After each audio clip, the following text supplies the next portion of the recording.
오늘 교회에서 나오는 11조에 대한 어떤 설교들을 들어보면 제 얼굴이 뜨거워지는 것입니다. 한마디로 말해서 11조를 내면 복받고 안 내면 벌받는다는 내용이죠. 오늘날 교회들이 11조를 이상하게 강조하기 때문에 마치 하나님이 돈을 좋아하는 것처럼 얘기가 되고 있는 것입니다.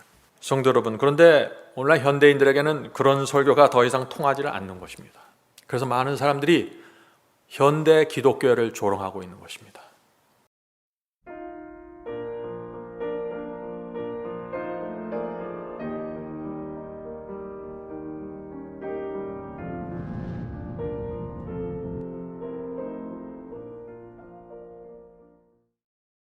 오늘 저는 11조에 대한 하나님의 계획을 좀 살펴보려고 하는 것입니다. 성령께서 우리 모두를 오늘 말씀을 통해서 새로운 빛에 접촉하게 되기를 제가 간절히 바랍니다. 11조에 대한 이 계시의 눈을 갖게 되길 바라는 것입니다. 2004년 한국교회 미래를 준비하는 모임이 있는데 거기서 11조에 대한 통계를 발표했습니다. 그 발표는 이런 것입니다. 한국 개신교인 중 매월 수입의 10분의 1을 헌금하는 교인은 전체 교인의 약 30% 정도밖에 되지 않는다. 참 충격적인 얘기죠. 자, 이 이야기가 무슨 뜻입니까? 한국 개신교인의 70%가 11조를 내지 않는다는 것입니다. 이 통계는 제가 생각했던 것보다 훨씬 더 그 숫자를 넘어가서 저는 개인적으로 큰 충격을 받았습니다.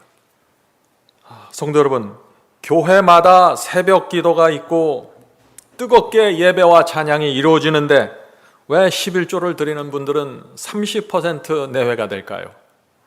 수십 년 전에는 11조가 문제가 된 적이 없습니다. 그때는 누구나 당연히 드리는 것으로 생각을 했었습니다. 그런데 이제는 교회에서 11조를 말하면 아주 예민해집니다. 어떤 분들은 왜 교회가 교인들에게 돈을 요구합니까? 라고 항의하고, 또 어떤 분들은 꼭 11조를 내야만 구원받습니까? 라고 말하는 것입니다. 성도 여러분, 오늘날 교회에서 11조에 대한 회의와 혼돈이 점점 더 커져가고 있습니다. 제가 그래서 오늘 이 말씀을 드리는 것입니다. 자, 왜 이런 현상이 나타나게 될까요? 왜냐하면 교회는 성장하고 있고 아주 화려해지고 있는데 그 속에 참된 복음과 신앙이 사라져가고 있는 것입니다. 교회가 점점 세속적이 되고 오래전에 우리가 들었던 그 옛 신앙은 찾아보기 힘든 것입니다. 그래서 사람들의 마음에 이런 질문이 생기는 것입니다. 내가 왜 이런 교회, 이런 목회자를 위해서 11조를 드려야 합니까? 라는 의문이 생기는 것이죠. 만약 목회자들이 희생적으로 복음을 전하고 정말 자신의 온 생애를 바쳐서 진리를 세우고 모든 것을 쏟아부었다면 오늘날 11조에 대한 논쟁은 이렇게 뜨겁지 않았을 것입니다. 물론 지금도 여전히 하나님만 바라보면서 진리와 복음을 전하는 데 생애를 바치는 주의 종들이 있습니다. 제가 그것을 부인하는 것은 아닙니다. 그런 분들이 분명히 있습니다. 그러나 동시에 오늘날 교회에서 나오는 11조에 대한 어떤 설교들을 들어보면 제 얼굴이 뜨거워지는 것입니다. 한마디로 말해서 11조를 내면 복받고 안 내면 벌받는다는 내용이죠. 오늘날 교회들이 11조를 강조하기 때문에, 이상하게 강조하기 때문에 마치 하나님이 돈을 좋아하는 것처럼 얘기가 되고 있는 것입니다. 11조를 내고 복을 받으라는 그 하나님과의 거래를 교회에서 가르치고 있는 것처럼 들리는 것입니다. 성도 여러분, 그런데 오늘날 현대인들에게는 그런 설교가 더 이상 통하지를 않는 것입니다. 그래서 많은 사람들이 현대 기독교회를 조롱하고 있는 것입니다. 오늘 말씀을 사모하는 성도들은 진리를 사모하는 것입니다. 성경으로 돌아가기를 원하는 것입니다. 그래서 인터넷에 올려온 댓글이나 여러 가지 기사들을 보면은 참 많은 사람들이 이 11조와 헌금에 대해서 불만을 토해내는 것입니다. 진짜 토해냅니다. 이런 식으로 말하는 것입니다. 교회가 11조의 사용처를 분명하게 공개하지 않는다. 교인들은 가난한데 목사는 외제차 타고 다닌다. 지옥에 대한 공포심을 자극해서 재물을 갖다 바치게 하는 것은 종교 폭력이다. 우리 교회는 헌금을 많이 해야만 장로가 된다. 교인들은 주님의 것으로 구별해서 11조를 드렸는데 교회는 주님의 것처럼 사용하지 않는다. 가난한 자의 두 렙돈을 받아 건물을 짓고 사치하고 교회를 키우고 있다. 중세기 교회가 면죄부를 팔듯이 교회가 구원과 복을 담보로 11조를 거두고 있다. 신자들이 가진 것 털어서 바쳤더니 아버지 목사가 아들 목사에게 회사 물려주듯이 세습시킨다. 이런 등등의 댓글들이 인터넷에 돌아다니고 있는 것입니다. 자, 이런 글들을 보면 오늘날 교회에서 11조의 돈쟁이 왜 격렬해지는지 우리가 그 이유를 좀 엿볼 수가 있죠. 오늘날 교회가 이런 분위기로 돌아가고 있기 때문에 11조는 십자가에서 폐지되었다는 주장까지 나오는 것입니다. 오늘날 기독교에서 11조에 대해서 가르치는 이 가르침을 보면은 대략 세 가지로 나눌 수 있습니다. 첫째는 11조는 반드시 교회에 내야 한다는 것입니다. 이 가르침에는 11조를 들으지 않으면 하나님의 것을 도둑질하는 것이라는 말라기서의 말씀이 강조됩니다. 두 번째는 11조는 주님의 은혜에 대한 감사로 드려야 한다는 것입니다. 다시 말해서 11조도 다른 헌금처럼 내가 원하지 않으면 내지 않아도 된다는 것이죠. 세 번째는 11조는 십자가에서 폐지되었기 때문에 더 이상 11조를 드리지 않아도 된다는 것입니다. 성도 여러분, 11조에 대한 진리가 무엇일까요? 이제부터 몇 가지 주제를 갖고서 11조에 대해서 성경이 무엇이라고 말하는지 있는 그대로 좀 살펴보는 시간을 좀 갖도록 하겠습니다. 자, 첫 번째, 11조는 누구에게 드려져야 하는가라는 주제입니다. 자, 11조는 유대인들의 그 12지파에서 시작된 것이 아닙니다. 11조는 유대인들을 위해서 만들어진 제도가 아니에요. 그 이전에 만들어졌습니다. 성경에서 11조에 대한 첫 이야기가 어디에 나오나요? 아브라함에서 나오는 것입니다. 아브라함이 멜기세덱에게 드리는 것입니다. 창세기 14장 18절 20절입니다. 창세기 14장 18절부터 20절. 살렘왕 멜기세덱이 떡과 포도주를 가지고 왔으니 그는 지극히 높으신 하나님의 제사장이더라. 아브라함이 그 얻은 것에서 10분의 1을 멜기세덱에게 주었더라. 성도 여러분, 우리가 좀 분명하게 확인할 것은 많은 사람들이 아브라함을 유대인들의 조상이라고 생각하지만 물론 유대인들의 조상이죠. 그러나 성경 로마서를 보면 아브라함은 아브라함의 믿음을 가진 모든 사람의 조상이 된다고 말하고 있는 것입니다. 그것이 바울의 복음입니다. 자, 11조 아브라함이 누구에게 드렸습니까? 하나님의 제사장에게 드린 것입니다. 그래서 성경은 처음부터 11조를 드리는 대상으로 하나님의 제사장을 말하고 있는 것입니다. 아무나 받을 수 있는 것이 아니죠. 자, 그래서 야곱도 11조에 대한 선을 하는 것입니다. 창세기에 그 말씀이 있죠? 창세기 28장 22절입니다. 하나님께서 내게 주신 모든 것에서 10분의 1을 내가 반드시 하나님께 드리겠나이다 하였더라. 자, 이렇게 해서 11조가 아브라함, 야곱으로부터 이어져 내려와서 나중에 하나님께서 이 11조를 누구에게 주라고 명하십니까? 레위 지파입니다. 하나님께서 왜 레위 지파를 지목하셨을까요? 12지파 중에서 레위 지파를 지목해서 그들에게 11조를 주라고 그랬어요. 우리가 알죠? 광야에서 이 금송아지 배도가 일어났습니다. 모든 지파들이 이 우상을 세우는 일에 가담했어요. 그런데 레위 지파만 가담하지 않았습니다. 레위 지파는 우상을 섬기지 말라는 그 하나님의 계명을 지키기 위해서 이스라엘 전체가 배도했는데 그 앞에 맞서 있었던 것입니다. 그것은 목숨을 건 투쟁이었습니다. 나머지 12지파가 얼마나 레위 지파를 극렬하게 미워했는지 모르죠. 하나님께서 그 레위인의 충성을 보시고 그들을 성소 봉사를 위한 사람들로 지정하신 것입니다. 그리고 그들에게 11조를 드리라고 명령하신 것입니다. 자, 민수기 18장 21절에 그 말씀이 나옵니다. 민수기 18장 21절입니다. 하나님입니다. 내가 이스라엘의 11조를 레위 자손에게 기업으로 모두 주어서, 자, 이스라엘의 모든 지파가 레위 자손에게 11조를 주라고 하는 것입니다. 왜 그러실까요? 그들이 하는 일 곧 회막에서, 성소를 말하는 것이죠. 회막에서 하는 일을 감나니. 자, 이 장면이 어떤 장면입니까? 이스라엘이 가나안에 들어갔을 때 모든 지파에게 땅이 분배되었습니다. 그런데 이 레위인들에게는 땅이 분배되지 않았습니다. 이들은 전적으로 성소 봉사에 전념하라고 했습니다. 그래서 하나님께서 다른 11지파에게서 나오는 그 11조를 레위인의 생계를 책임지도록 지정하신 것입니다. 그래서 이 레위인들은 생계의 위협을 받지 않고 자기가 힘써서 노동하지 않으면서 성소 봉사를 하고 진리를 가르치고 치료하는 일에 전념하게 한 것입니다. 그들은 자신의 생계를 위해서 일하지 않았습니다. 하나님의 진리와 구원의 복음을 전하는 일에 그들의 생애를 바쳤습니다. 그래서 하나님께서 그들에게 11조를 주고 그들을 통해서 이스라엘과 온 땅으로 복음이 전파되도록 계획하신 것입니다. 자, 11조를 이 레위인에게 주라고 명하신 하나님의 마음과 계획을 여러분들이 이해하실 필요가 있는 것입니다. 자, 어떤 분들은 11조에 대해서 이런 생각을 갖고 있습니다. 구약시대 신정국가 체제에서는 국가에게 바치는 세금과 같다 하는 것입니다. 11조가 그 당시에 그 구약시대에는 그 세금과 같은 제도였다라는 말이죠. 그것은 큰 오해입니다. 11조는 국가에게 바치는 것이 아니었습니다. 11조는 하나님께 바치는 성물이었습니다. 레위기 27장 30절에서 31절에 이 말씀이 있습니다. 레위기 27장 30절에서 32절입니다. 땅의 10분의 1, 곧 땅의 곡식이나 나무의 과실이나 그 10분의 1은 여호와의 것이니 여호와께 성물이라. 11조는 레위인들에게 드려졌지만 그것은 여호와의 것이었고 여호와께 바쳐지는 성물이었습니다. 소나 양의 10분의 1은 막대기 아래로, 자 여기서 막대기라는 것은 목자의 지팡이 아래로 소와 양이 지나가죠. 그것을 말하는 것입니다. 소와 양의 10분의 1은 막대기 아래로 통과하는 것이 열째마다 여호와의 거룩한 것이 되리라. 자, 가축들의 10번째 가축마다, 그러니까 10분의 1을 여호와께 거룩하게 바치라는 것이죠. 분명합니다. 땅에서 얻은 소산, 가축에서 얻은 소산의 10분의 1은 여호와께 드리는 거룩한 선물이라는 것이 성경의 가르침입니다. 또 어떤 분들은 또 11조에 대해서 이런 이해를 갖고 있습니다. 11조는 고아와 과부와 나그네 같이 가난한 사람들을 위한 것입니다 라고 말하는 것입니다.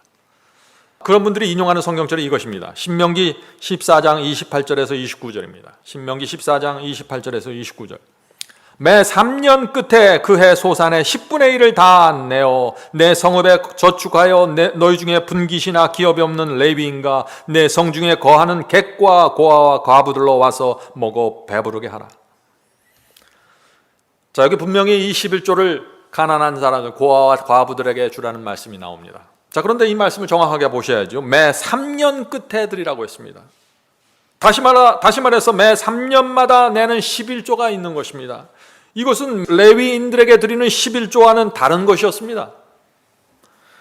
성도 여러분, 두 11조가 있는 것입니다. 레위인들에게 11조를 드려야 했고 가난한 자들에게는 11조가 드려진 것입니다. 하나님께서는 이 11조로 구원을 위한 복음 사역자를 지원하면서 또한 가난한 자들을 도와주도록 계획하신 것입니다. 자, 우리가 이것을 이해해야 됩니다. 이스라엘 백성들이 드리는 성물을, 이 헌물을 모두 합하면은요, 자기 수입의 약 30%가 오르락내리락 합니다. 굉장히 많죠? 하나님께서 왜 이스라엘 백성에게 이렇게 많은 헌물을 드리도록 명령하셨을까요? 생각해 보세요. 만일 하나님께서 정하신 이 시스템이 정확하게 작동되었다면 어떤 일이 생겼을까요? 교회는 큰 감화력을 지닌 공동체가 되어서 복음을 전했을 것입니다.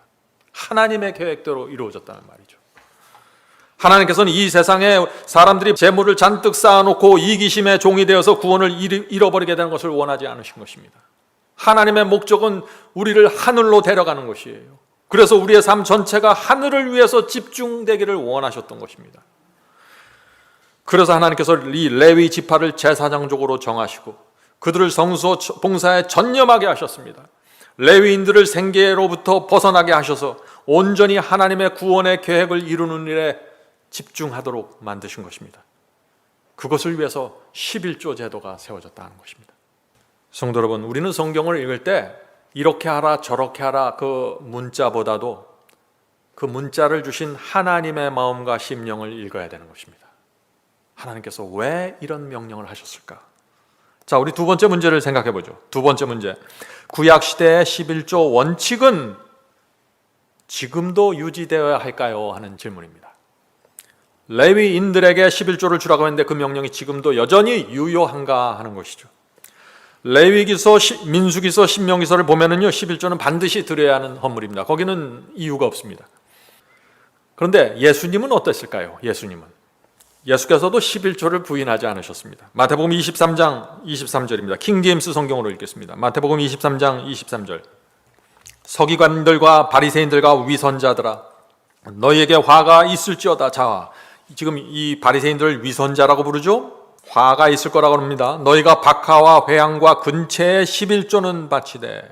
자, 박하와 회향과 근체는 유대인들이 다루던 그 소산물들이었습니다. 거기서 다 일일이 다 계산해서 11조를 드리는 것입니다. 철저하게 드렸습니다. 11조는 바치되 율법의 더 중요한 문제인 공의와 긍휼과 믿음은 무시하였도다.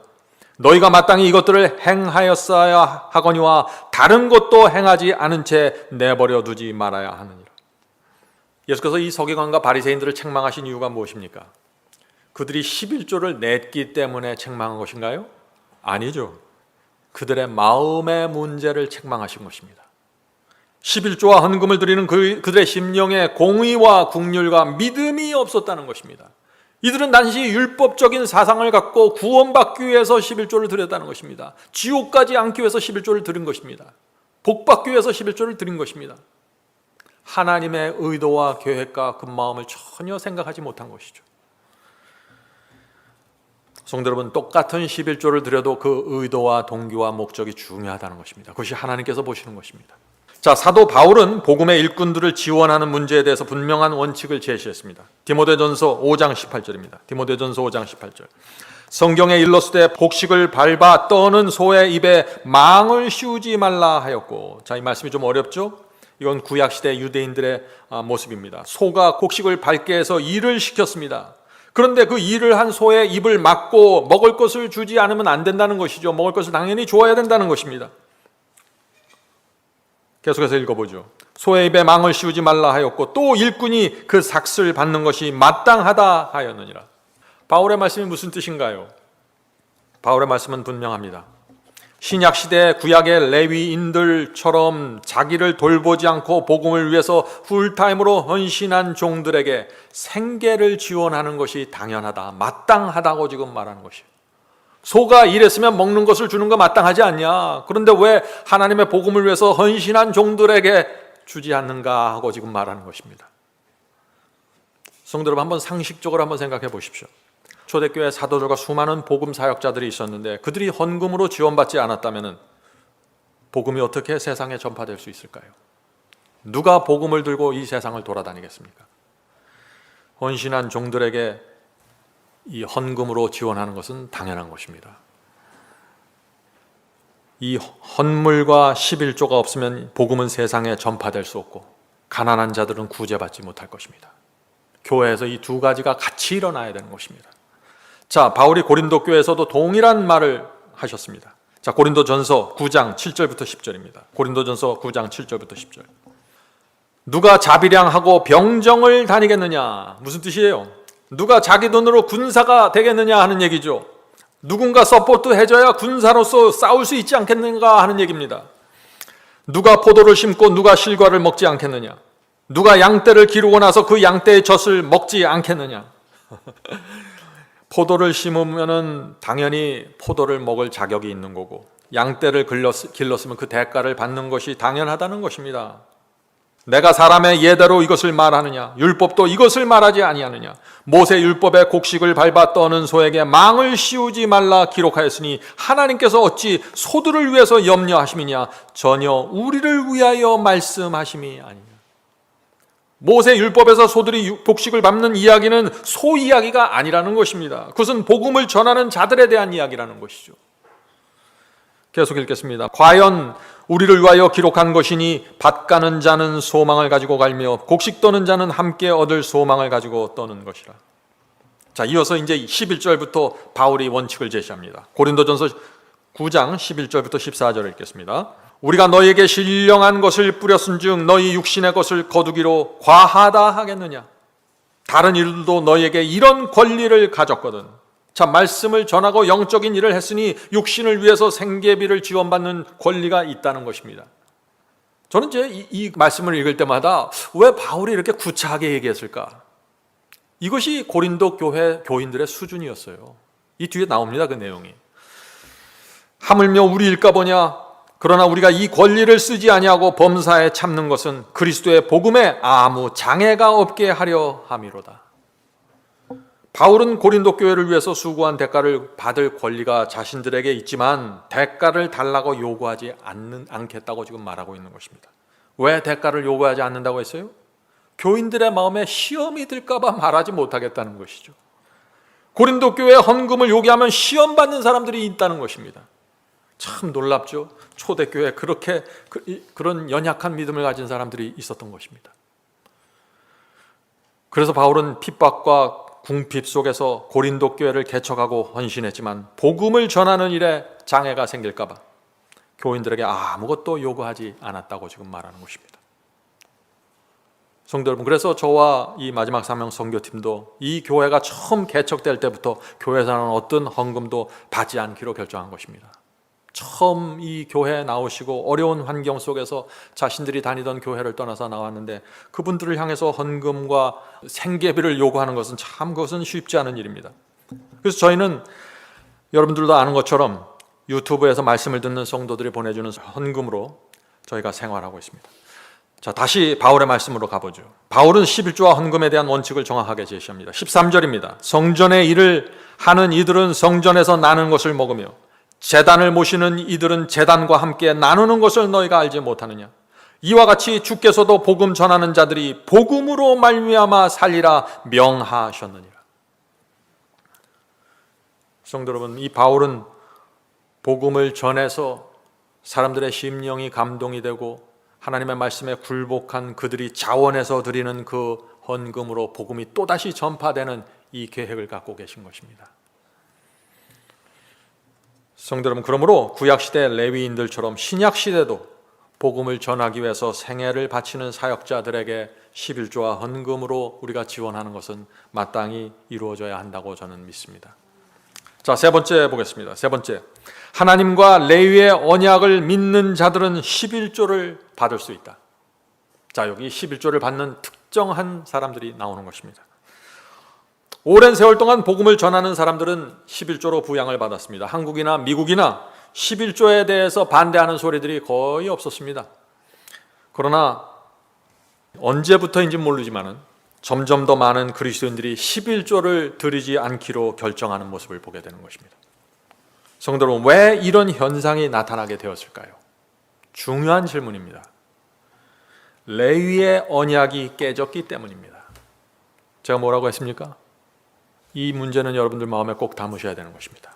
하나님께서 레위인과 맺은 언약이 깨졌기 때문에 사람들이 11조를 드리지 않게 된 것입니다. 11조에 대한 논쟁이 뜨거운 이유가 바로 여기에 있는 것입니다. 성도 여러분, 하나님께서 이 레위인과 언약을 맺었습니다. 레위인들에게 11조를 드리라고만 명령하신 것이 아니라 그들과 언약을 맺었다는 것입니다. 이런 언약과 이런 조건 하에서만 너희들이 11조를 받을 수 있다고 지금 말씀하고 계시는 것이죠. 그 언약이 무엇일까요? 말라기서 2장 4절부터 9절입니다. 한 절 한 절 읽으면서 설명하겠습니다. 말라기서 2장 4절부터 9절입니다. 만군의 여호와가 이르노라, 내가 이 명령을 너에게 내린 것은 레위와 세운 나의 언약이 항상 있게 하려 함인 줄을 너희가 알리라. 분명하죠? 하나님께서 레위인과 맺은 언약이 있는 것입니다. 그 언약의 조건과 내용을 알아야 된다는 것입니다. 계속 읽겠습니다. 레위와 세운 나의 언약은 생명과 평강의 언약이라. 자, 레위인들과 하나님께서 맺은 이 언약을 잘 지키면은 거기엔 생명이 있고 평강이 있다는 것입니다. 내가 이것으로 그에게 준 것은, 레위인에게 준 것은 그로 경외하게 하려 함이라. 그가 나를 경외하고, 자, 언약의 첫 번째 조건 뭐예요? 레위인들이 하나님을 경외하는 것입니다. 두려워하는 것입니다. 세상과 사람을 두려워하지 않고 하나님을 두려워하는 것입니다. 이것이 언약의 첫 번째 조건입니다. 계속해서 읽어보죠. 내 이름을 두려워하였으며. 자, 하나님을 두려워한다는 표현이 계속 나오죠. 하나님을 두려워한다는 것이 무엇인가요? 무서워서 벌벌 떤다는 것입니까? 하나님께서 나를 지옥으로 보내니까 무서워서 벌벌 떨어야 된다는 내용인가요? 그것이 아니죠. 하나님을 두려워하라는 것은 하나님께 온전히 순종한다는 것입니다. 그래서 하나님을 두려워하는 자는 성경이 말하기를 악에서 떠나고 순종한다라고 말하고 있는 것입니다. 성도 여러분, 이 11조로 지원받는 레위인들은 하나님의 말씀과 계명에 온전히 순종하는 백성이어야 합니다. 그것이 언약의 조건입니다. 주의 말씀을 무시하고 순종하지 않으면 어떻게 돼요? 레위의 언약이 깨지는 것입니다. 배도하는 레위인들에게는 언약이 깨지는 것입니다. 6절 보겠습니다. 그 입에는, 레위인들의 입에는 진리의 법이 있었고 그 입술에는 불의함이 없었으며. 자, 이것이 언약의 조건입니다. 11조를 받는 레위인들은 그들의 입에서 진리가 정확하게 선포되어야 한다는 것입니다. 진리가 무엇인지 정확하게 백성들에게 알려주어야 한다는 것입니다. 구약시대 레위인들은 그리스도의 초림을 위해서 백성들을 준비시켜야 하는 것이고, 신약시대 레위인들은, 오늘날 레위인들은 그 주의 재림을 위해서 백성을 준비시켜야 하는 것입니다. 또 입술에 불의함이 없어야 된다고 했습니다. 레위인들은 그 입이 깨끗하고 삶이 순결해야 된다는 것입니다. 이것이 하나님께서 주신 언약의 조건입니다. 너희들이 이 언약대로 살고 이 언약대로 기별을 전파하면 너희는 생계비에 대한 걱정을 모두 내려놓고 복음 전파를 위해서 내가 사용하겠다. 이것이 언약의 조건이라는 것입니다. 성도 여러분, 오늘날 교회에서 이 레위의 언약이 유지되고 있나요? 오래전부터 이 언약이 심각하게 깨지고 있는 것입니다. 진리와 복음이 크게 무너졌고 세속화되고 있는 것입니다. 헌금을 내야 축복받고 11조 내야 자녀가 대학 갈 수 있고 사업이 잘 풀린다는 이런 설교들이 나올 때 레위의 언약이 깨지는 것입니다. 진리가 무너지면 레위의 언약도 함께 깨지는 것입니다. 계속해서 읽어보죠. 그가 화평과 정직한 중에서 나와 동행하며 많은 사람들을 돌이켜 죄악에서 떠나게 하였느니라. 성도 여러분, 이것이 레위의 언약이 유지되는 중요한 조건입니다.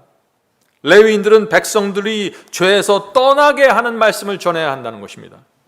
회개하라는 기별을 전해야 하는 것입니다. 왜 그럴까요? 하나님께서 이 레위 지파를 구별하신 이유가 바로 여기에 있기 때문이죠. 레위인들은 백성의 구원을 위해서 존재하는 사람들입니다. 7절 보겠습니다. 대저 제사장의 입술은 지식을 지켜야 하겠고 레위 제사장들은 진리의 지식을 지키고 있어야 되는 것입니다. 보존해야 되는 것입니다. 사람들이 그 입에서 율법을 구하게 되어야 할 것이니 제사장은 만군의 여호와의 사자가 되면을. 이 레위인들은 하나님을 대신한 사자로 일해야 된다는 것입니다. 제사장이 어떤 역할을 했습니까? 구약시대 구원과 율법에 대한 정확한 지식을 갖고 있어야 되는 것입니다. 제사장은 사람들이 죄를 범할 때마다 당신은 양을 끌고 성소에 와서 그 양을 당신 손으로 죽이고 피를 흘려야 한다는 사실을 가르쳐 줘야 하는 것입니다. 죄를 범하면 그 죄책감 때문에 구원의 즐거움을 잃어버리게 되죠, 사람들이. 그러면 심판에 대한 두려움 때문에 하나님의 눈치를 사람들이 살피게 되는 것입니다. 제사장은 그런 죄인들에게 가서 죄가 어떻게 용서받을 수 있는지 설명해 주어야 하는 것입니다. 번제단을 보여주면서 바로 저곳에서 어린 양의 몸이 온전히 불로 태워져야 한다고 말해 주어야 하는 것입니다. 그래서 이 레위인들은, 제사장들은 이 죄인들에게 죄는 당신이 범했지만 하나님의 아들을 나타내는 저 양이 죽고 태워져야 합니다. 당신은 회개해야 하고 주님께 감사와 충성으로 다시 돌아가야 합니다. 이것이 레위인의 가르침이 되어야 하는 것입니다. 죄인은 제사장의 설명을 들으면서, 이 설교를 들으면서 눈물을 흘리게 되는 것입니다. 어떻게 나 같은 죄인을 위해서 하나님의 아들이 죽을 수 있었을까요? 저는 이제 먹든지 마시든지 하나님의 영광을 위해서 살겠습니다. 이것이 성소 안에서 이루어지는 죄인의 경험입니다. 성도 여러분, 이 제사장은, 이 레위인들은 죄인을 회개로 인도하는 것입니다. 그것이 레위인의 언약입니다. 지금 이 언약이 기독교에서 이루고 있는가를 보는 것입니다. 지금 은혜로 구원받는 진리가 크게 왜곡되면서 회개가 사라져버렸습니다. 더 이상 교회에서 삭개오와 막달라 마리아 같은 성도들이 나타나지 않습니다. 레위의 언약이 파기되고 있는 것입니다. 성도 여러분, 제사장은 양을 데리고 성소로 찾아오는 모든 죄인들에게 믿음으로 의롭게 되는 경험이 무엇인지 설명해 주어야 하는 것입니다. 심판에 대해서 정확하게 알려주어야 하는 것입니다. 만약 제사장이 복음과 심판을 잘못 전달해 주면 어떻게 될까요? 그 영혼은 죄를 어떻게 용서받는지 모르고 멸망당하게 되는 것입니다. 거짓 복음을 전하게 되는 것이죠. 죄를 범한 사람에게 회개를 촉구하지 않으면 어떻게 될까요? 양을 끌고 왔어요. 성소로 들어왔습니다. 교회까지 찾아왔어요. 그런데 그 영혼에게 회개를 촉구하지 않으면 어떻게 될까요? 양의 피만 흘리고 끝나게 되는 것입니다. 성도 여러분, 성소에서 이런 일이 일어나면은 레위의 언약이 깨진다는 것입니다. 그것이 지금 하나님께서 말씀하시는 것이에요. 오늘날 기독교에서 나눠지는 복음을 보면 두렵습니다. 레위인의 언약이 깨지는 복음이 전파되고 있는 것입니다. 예수의 피를 믿기만 하면 마치 구원이 개런티 되는 것처럼 나눠주고 있습니다. 한번 용서받고 구원받으면 결코 구원을 잃어버릴 수 없는 것처럼 지금 설교가 나가고 있는 것입니다. 무엇을 뜻합니까? 이것이 레위인의 언약이 깨지고 있다는 것입니다. 성도 여러분, 11조를 내고 안 내고의 문제가 아니에요. 하나님께서 레위 지파를 왜 구별하셨고 레위인의 언약이 지켜지고 있는가가 중요한 것입니다. 거짓 복음이 교회를 지배하면서 사람들은 사랑의 하나님만 보려고 합니다. 심판의 하나님은 외면합니다. 그런 하나님 있으면 난 교회 안 가겠다고 말합니다. 교회가 왜 이렇게 됐을까요? 레위인의 언약이 깨졌습니다. 8절 보겠습니다. 너희는 정도에서 떠나 올바른 길에서 떠나 많은 사람으로 율법에 거치게 하도다. 만군의 여호와가 이르노니 너희가 레위의 언약을 파하였느니라. 분명하죠? 지금 하나님께서 레위의 언약이 어떻게 유지되고 어떻게 파악이 되는가를 계속해서 설명해 주시는 것입니다. 성도 여러분, 이 복음을 전하는 자들이 정도에서 떠났기 때문에 백성이 순종하지 않게 되었다는 것입니다. 백성이 순종하지 않는데 하나님께서 왜 레위인들에게 책임을 물으셨을까요? 왜냐하면 레위인들과 언약을 맺었기 때문이죠. 레위인들의 입에서 진리가 선포되는 것이 언약의 조건이었는데 그렇게 하지 않는다는 것입니다. 교인들이 죄를 지우고 살고 있으면 그들에게 회개의 기별을 전해서 양을 잡아서 회개해야 되는데 그렇게 하지 않는다는 것이에요. 안전하다 평안하다고 설교하는 것입니다. 우리는 죄인이니까 죄를 범하면서 사는 것이 당연합니다. 얼마든지 양을 끌고 오습니다. 양은 항상 준비되어 있습니다. 은혜로 구원받으니 염려하지 마세요. 레위인의 언약을 깨트리는 설교라는 것입니다. 9절 보겠습니다. 너희가 내 도를 지키지 아니하고, 하나님과 맺은 언약을 지키지 않는다는 것이죠. 너희가 내 도를 지키지 아니하고 율법을 행할 때 사람에게 편벽되이 하였으므로 나도 너희로 모든 백성 앞에 멸시와 천대를 당하게 하였느니라. 레위인들이 언약을 깨트리면 그들은 백성 앞에서 멸시와 천대를 당하게 될 것이라고 하나님께서 경고하시는 것입니다. 성도 여러분, 하나님의 이 말씀이 지금 이 시대에도 이루어지고 있나요? 그렇습니다. 현대판 레위인들, 사역자들이 세상에서 조롱거리가 되고 있습니다. 이제 사람들은 교회를 향해서 개독교라고 부르는 지경까지 와 있습니다. 교인들도 목회자들에게 11조를 주고 싶지 않다고 소리치고 있습니다. 멸시와 천대의 소리가 들리는 것입니다. 어디 가서 목사라고 말하는 것이 그렇게 대단하게 자랑스럽지 않은 시대입니다. 왜 교회 안에 이런 일이 생겼을까요? 하나님과 맺은 레위의 언약이 깨진 것입니다. 성도 여러분, 이 11조 문제의 핵심이 무엇인가요? 11조를 내야 하는가 내지 않아야 되는가, 그것이 문제가 아니라는 것입니다. 왜냐하면 이 11조는 사람에게 드리는 것이 아니기 때문입니다. 11조는 레위의 언약을 신실하게 지키는 기별과 복음을 위해서 바쳐지는 것입니다.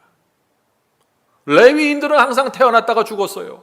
사람들은 왔다가 지나갑니다. 그러나 이 레위인에게 드리는 이 11조 헌물은 기별과 그들이 갖고 있는 진리와 기별 속으로 들어가서 복음이 전파되도록 계획하신 것이에요.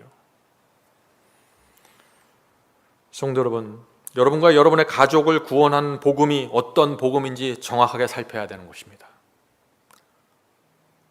어떤 기별이 레위인의 언약을 유지하고 있는지 보아야 하는 것입니다. 진리가 무엇인지 정확하게 알아야만 11조도 제대로 드릴 수가 있는 것입니다. 그것이 온전한 11조를 드리는 중요한 방법 중에 하나예요.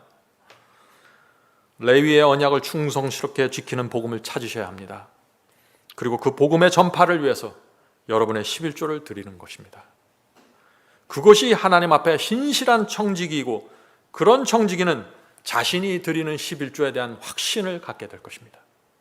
자, 네 번째 보겠습니다. 네 번째는 요한계시록은 말세의 레위의 언약이 크게 무너질 것을 경고합니다. 성도 여러분, 요한계시록은요, 말세의 교회들이 교회 속에서 레위의 언약이 참담하게 무너질 것을 경고하고 있습니다. 그 말씀을 볼까요? 요한계시록 18장 2절부터 5절입니다. 요한계시록 18장 2절부터 5절. 힘센 음성으로 외쳐 가로되 무너졌도다 무너졌도다 큰 성 바벨론이요, 귀신의 처소와 각종 더러운 영에 모이는 곳과 각종 더럽고 가증한 새의 모이는 곳이 되었도다. 성도 여러분, 이것이 말세의 교회의 모습이죠. 바벨론이 된 교회 속으로 각종 더러운 영들과 귀신의 영들이 모여들고 있다고 지금 사도 요한은 계시 속에서 본 것입니다. 마지막 시대의 교회의 모습을 이렇게 본 것입니다. 교회가 말세에 왜 이렇게 되었을까요? 레위의 언약이 무너졌다는 증거입니다. 레위의 언약이 무너지지 않으면 교회는 절대 이렇게 될 수가 없는 것이에요. 성도 여러분, 오늘 많은 사람들이 이 말세의 교회 속에서 레위의 언약이 무너지는 모습을 보면서 11조는 더 이상 필요 없다고 소리 지르는 것입니다. 자, 계시록은 말세의 교회가 정치와 경제와 깊이 음행하였다고 지금 말하고 있어요. 자, 3절 보겠습니다. 계시록 18장 3절입니다. 그 음행의 진노의 포도주를 인하여 만국이 무너졌으며 또 땅의 왕들이 그로 더불어, 자, 땅의 왕들이 그로 더불어 음행하였으며, 무슨 뜻입니까?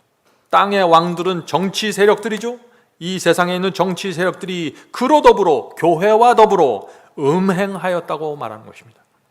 계속 읽겠습니다. 땅의 상고들도, 땅의 상고라는 것은 장사꾼들, 큰 회사들을 말하는 것입니다. 땅의 상고들도 그 사체의 세력으로 인하여 치부하였더라. 무슨 뜻입니까? 말세의 교회들이 정치 세력과 경제 세력과 손을 잡게 된다는 것입니다. 음행하게 된다는 것이죠. 자, 어떻게 이런 일이 생길 수 있을까요? 말세의 교회들의 레위의 언약이 깨지면서 교회 안에 있는 사람들이, 지도자들이 정치의 권력과 경제의 권력을 탐한다는 것입니다. 중세기에 천주 교회가 정치 권력과 손을 잡고 엄청난 배도의 세력이 된 것처럼 마지막 때 그런 일이 교회 안에서 또 이루어진다는 것입니다. 그래서 이 바벨론은 반드시 무너져야 한다는 예언이 성경에 기록되어 있는 것입니다. 자, 4절 5절 보겠습니다. 4절 5절. 또 내가 들으니 하늘로서 또 다른 음성이 나서 가로되 내 백성아 거기서 나와 그의 죄에 참여하지 말고 그의 받을 재앙들을 받지 말라. 그 죄는 하늘에 사무쳤으며 하나님은 그의 불의한 일을 기억하신지라. 하나님께서는 잊지 않으십니다. 바벨론의 죄, 잘못된 복음과 거짓 가르침으로 수많은 사람들을 멸망으로 인도한 이 바벨론의 교회들의 죄를 잊지 않으시겠다고 지금 말씀하시는 것입니다. 성도 여러분, 잊지 마세요. 말세의 이 교회들은 반드시 무너지게 되는 것입니다. 큰 재앙을 받게 된다고 말하고 있는 것입니다. 그래서 하나님께서 당신의 백성들에게 바벨론을 떠나라고 지금 호소하시는 것입니다. 이 호소를 누가 하나요? 이 마지막 바벨론을 떠나라고 하는 이 외치는 호소를 누가 합니까? 하나님이 나타나서 하나요? 천사가 나타나면서 하나요? 누가 합니까? 하나님의 종들이 하는 것입니다. 말세 레위의 언약을 붙잡고 있는 종들이 나타나서 이 외침과 기별을 전한다는 것이에요. 계시록 18장 10절부터 13절 읽겠습니다. 계시록 18장 10절부터 13절. 화이또다 화이또다 큰 성 견고한 성 바벨론이요 일시간에 내 심판이 이르렀다 하리로다. 레위의 언약을 파기한 이 교회들, 바벨론이 된 교회들에게 반드시 심판이 임할 것이라고 하나님께서 계속해서 반복해서 지금 기록하고 있는 것입니다. 12절부터는 참 이상한 장면이 나옵니다. 12절부터는 성소를 짓는 재료들과 성소 의식에 사용하는 재료들이 나오는데 그것을 매매하고 파는 장면이 나오는 것입니다. 자, 12절부터 읽겠습니다. 그 상품은, 자, 이 그 상품이란 바벨론이 파는 상품을 말하는 것입니다. 그래서 상품 리스트가 나오는 것입니다. 그 상품은 금과 은과 보석과 진주와 세모포와 자주 옷감과 비단과 붉은 옷감이요 각종 향목과 각종 상아와 기명이요. 다 이런 다 리스트들이 뭐냐면은 그 당 구약시대 성소를 짓던 재료들입니다. 기명이요 값진 나무와 진유와 철과 옥석으로 된 각종 기명이요 계피로 향료와 향과 향유와 유황과 포도주와 감람유와 고운 밀가루와, 자, 이런 것들은 성소에서 행해지는 의식에 사용하는 재료들이죠. 고운 밀가루와 밀과 소와 양과 말과 수레와 종들과 사람의 영혼들이라. 바벨론에서 파는 이 상품 리스트에 왜 사람의 영혼들이 나올까요? 이것이 어떤 장면입니까? 말세의 교회가 온갖 귀하고 값비싼 재료로 성소를 세우고 화려한 의식을 하는데 그 안에서 상품이 거래되고 있는데 그 상품 중에 하나가 뭐예요? 사람의 영혼들이라 하는 것입니다. 교회에서 사람이 상품처럼 거래된다는 것입니다. 성도 여러분, 이것을 아셔야 돼요. 계시록은 말세의 교회가 바벨론이 될 것이고 반드시 무너질 것이고 반드시 심판받을 것을 경고하고 있는 것입니다. 그래서 마지막 시대에 이 교회가 레위의 언약을 파기할 것이라는 사실을 지금 요한계시록에서 계속해서 경고하는 것입니다. 분별하는 눈을 뜨고 바라보라는 것입니다. 자, 그렇다면 오늘 우리가 나누는 이 11조 말씀에 대한 핵심이 무엇인가요? 핵심은 내야 되는가 말아야 되느냐가 아니에요. 레위의 언약을 파기한 자들에게 보내는 11조가 중단되어야 한다는 것을 말하고 있는 것입니다. 바벨론으로 흘러 들어가는 재물의 강을 끊어야 된다고 말씀하시는 거예요. 지금 하나님과 사탄의 전쟁이 벌어지고 있는 것입니다. 바벨론으로 들어가는 그 유브라데 강물이 말라야 되는 것입니다. 재물의 강을 마르게 해야 되는 것입니다. 많은 사람들이 내가 다니는 교회에서 복음이 잘못되고 잘못된 부패와 세속이 이루어지는 걸 알면서도 11조를 정성스럽게 드리고 있어요. 누구를 위한 11조입니까? 잘 생각해 보세요. 11조는 바벨론에서 주의 백성을 불러내는 기별 위에 드려져야 되는 것입니다. 사람에게 드리는 것이 아니에요. 교파에게 드리는 것이 아닙니다. 기별과 복음 위에 드려지는 것입니다. 이것은 그것이 레위의 언약을 통해서 보는 11조에 대한 하나님의 계획입니다. 성도 여러분, 11조는 은혜에 감사해서 드리는 헌금입니다. 물론 그러나 거기에서만 끝나는 것이 아니라 11조는 영혼을 구원하는 복음을 위해서 바쳐지는 것입니다. 참된 회개의 기별에 드려지는 것입니다. 11조는 영혼을 좁은 길로 인도해서 하늘까지 인도하는 복음이 무엇인가 살펴본 다음에 그 복음을 찾아서 드려야 되는 것입니다. 그것이 청지기직분입니다. 성도 여러분, 마지막 시대의 레위의 언약을 신실하게 지키는 기별이 어떤 기별일까요? 요한계시록은 분명히 말하고 있습니다. 요한계시록 12장 17절입니다. 요한계시록 12장 17절. 용이 여자에게 분노하여 돌아가서, 자, 용은 사탄이죠. 용이 여자에게 분노하여 돌아가서, 자, 여기 여자라는 것은 교회를 말하는 것입니다. 용이 여자에게 분노하여 돌아가서 그 여자의 남은 자손 곧 하나님의 계명을 지키며 예수의 증거를 가진 자들로 더불어 싸우려고 바다 모래 위에 섰더라. 성도 여러분, 이제 여러분은 용과 대적하는 기별을 찾으셔야 되는 것입니다. 여자의 남은 자손을 모으는 기별을 찾으셔야 되는 것입니다. 그리고 하나님의 계명과 예수의 증거를 높이 들어올리는 복음이 어디 있는지 찾으셔야 되는 것입니다. 그리고 그 기별 외에, 그 복음 외에 여러분의 생애와 재물을 드리는 것입니다. 그것이 온전한 11조가 될 것입니다. 그리고 그것이, 그런 사람들이 마지막 시대 충성스러운 청지기로 하나님께 인을 받게 될 것입니다. 자, 다섯 번째, 온전한 11조를 드리는 방법. 자, 오늘날 이 온전한 11조에 대한 관심들이 많이 있죠? 이 말라기서 3장에 나오는 이 온전한 11조를 들으면 하나님께서 하늘문을 열고 엄청난 복을 주신다는 이 말씀에 수많은 사람들이 관심을 갖고 있는 것입니다. 자, 말라기서 3장 10절 보겠습니다. 말라기서 3장 10절. 만군의 여호와가 이르노라, 너희의 온전한 11조를 창고에 들여 나의 집에 양식이 있게 하고 그곳으로 나를 시험하여 내가 하늘문을 열고 너희에게 복을 쌓을 곳이 없도록 붙지 아니하나 보라. 이것은 엄청난 이야기입니다. 하나님께서 나를 시험하라고 하시는 것입니다. 성경에 이런 표현과 이런 말씀이 얼마나 나올까요? 하나님께서 나를 시험하라고 하면서 너희는 나를 시험해보라. 너희가 온전한 11조를 드리면은 내가 하늘문을 열고 너희가 복을 더 이상 쌓을 수 없을 정도로 부어주겠다고 지금 약속하시는 것입니다. 오늘 수많은 사람들이 이 말씀을 붙잡고 기도하는 것입니다. 그리고 매달 11조를 드리면서 이 하늘의 복이 떨어질 걸 기도하고 있죠. 교회 단상에 11조 봉투를 올려놓으면서 병을 낫게 해달라고 기도합니다. 11조를 내면서 우리 아들 대학 가게 해달라고 기도하는 것입니다. 성도 여러분, 이 말라기서의 말씀을 잘 보셔야 돼요. 이 말씀에 분명한 조건이 있는 것입니다. 아무나 복을 받는 것이 아니에요. 조건이 무엇인가요? 너희가 온전한 11조를 드리면, 이것이 조건입니다. 온전한 11조를 정말 드린다면 하나님의 약속은 반드시 이루어집니다. 하나님은 거짓말하지 않는 분이니까요. 자, 그렇다면 이제 나와야 될 질문이 있겠죠. 무엇입니까? 온전한 11조가 뭡니까? 하는 질문이죠. 성도 여러분, 많은 분들이 11조를 정기적으로 드리는데 온전한 11조를 드리지 못합니다. 무엇이 문제일까요? 11조를 옛 언약의 마음으로 드리기 때문입니다. 옛 언약으로 11조를 보면은요, 11조는 멍해이고 무거운 율법이에요.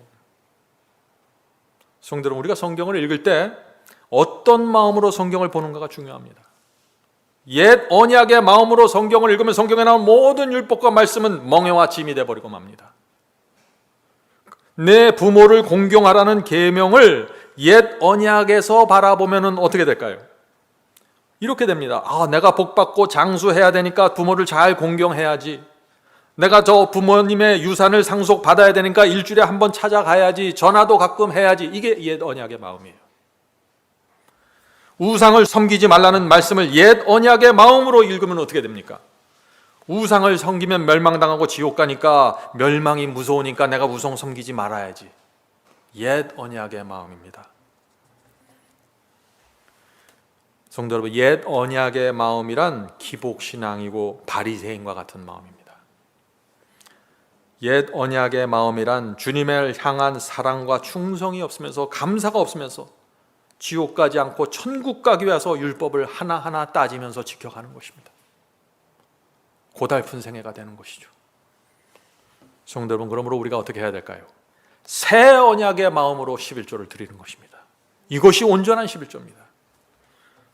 그렇게 되면 이 모든 문제가 해결되는 것입니다. 고린도후서 3장 6절입니다. 바울이 말하는 새 언약의 이 마음이 무엇인가 보세요. 그리스도께서 우리를 새 언약의 일꾼이 되기에 만족하게 하셨으니, 그리스도께서는 우리를 새 언약의 일꾼으로 만드시는 것입니다. 십자가의 피와 희생에 너무나 감사해서 충성을 드리는 일꾼이 되기를 원하는 것입니다. 그런 성도들이 바로 새 언약의 일꾼이라는 것입니다.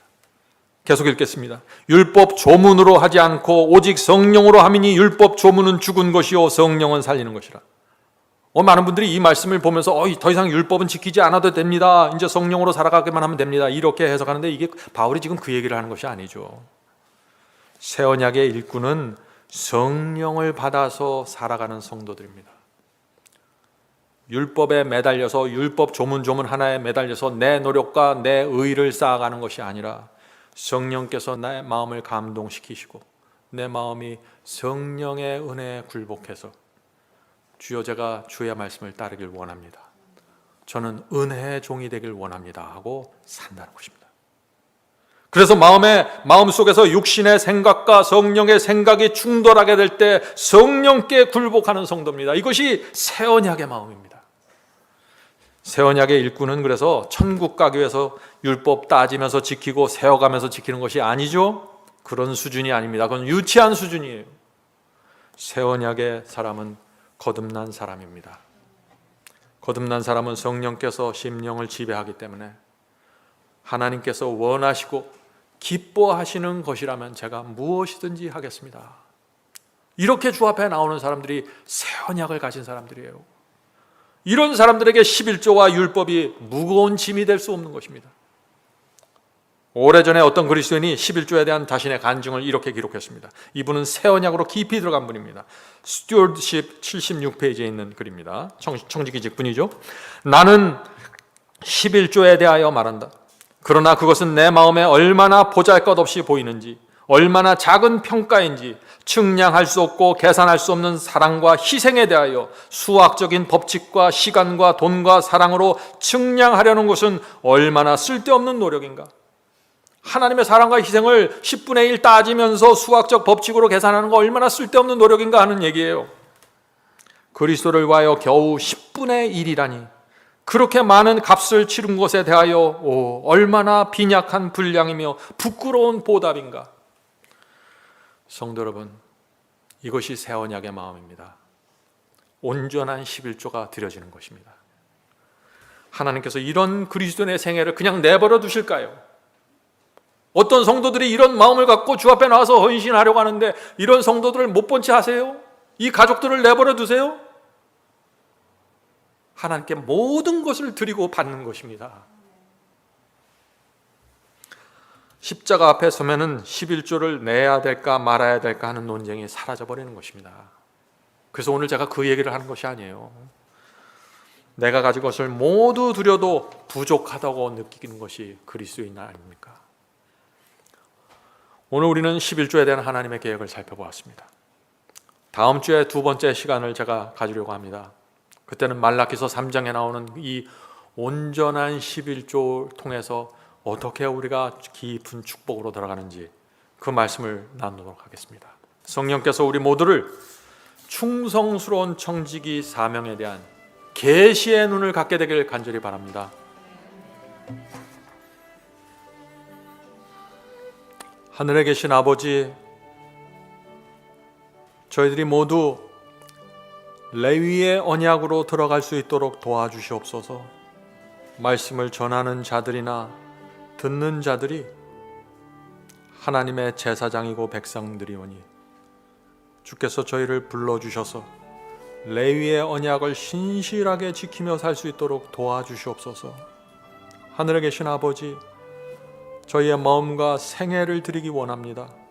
주께서 베풀어 주신 은혜와 사랑에 비하면은 저희가 드릴 것이 아무것도 없습니다. 그래서 저희의 가진 것의 10분의 1을 구별해서 바쳐도 그것에 대한 부끄러움을 느낄 수밖에 없습니다. 주여, 저희의 신앙과 생애가 어떤 말씀 위에 세워져야 하는지 이 시간에 성령을 통해서 가르쳐 주시옵소서. 수많은 말들이 돌아다닙니다. 소문들이 있습니다. 그 모든 것들을 내려놓고 하나님의 말씀 있는 그대로 받아들이고 그 위에 서서 주께서 인도하시는 길 갈 수 있도록 도와주시옵소서. 성령께서 저희에게 진리에 대한 확증을 새겨 주시옵소서. 오늘 이 시간에 무릎 꿇고 기도드리는 종들에게 함께하여 주셔서 그 생애를 주 앞에 드리고 하나님께서 주고자 하는 그 하늘의 복을 온 마음과 생애로 받고 누리면서 살 수 있도록 도와주시옵소서. 예수님의 이름으로 간절하게 기도드립니다. 아멘.